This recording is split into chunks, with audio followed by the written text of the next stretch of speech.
Saage tuttavaks, see siin on Elistvere loomapargi kõige uuem asukas, kes on siin pargis olnud kõigest 3 päeva.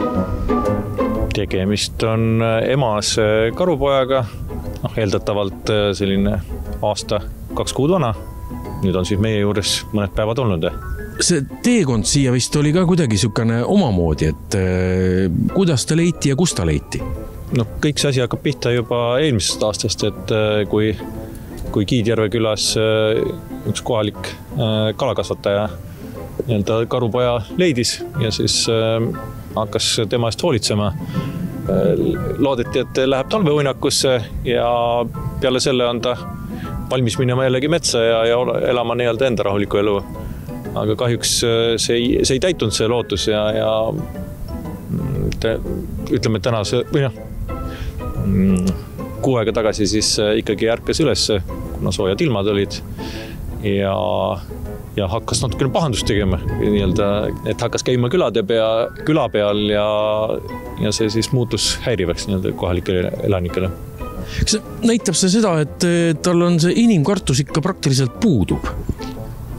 Jah, või väga väike. See tõenäoliselt on siin Elistvere loomapargis ikkagi atraktiivne, sest ta ei korda inimesi, ta pigem tuleb, otsib nagu seltsi ja vaatab, mis siin toimub. Jah, meil on oluline, et see inimesed nagu ei häiriks teda, et pigem oleks ta uudishimulik, et see on kindlasti talle endale paremini. Kas inimestelt juba on nende päevade jooksul tagasisidet ka tulnud, et kuidas nad siis uue asuka vastu on võtnud? Kuna me oleme rahulikult ja samm-sammult liikunud, et seda me ei ole kuskil kuulutanud väga suurelt, et siis siiamaani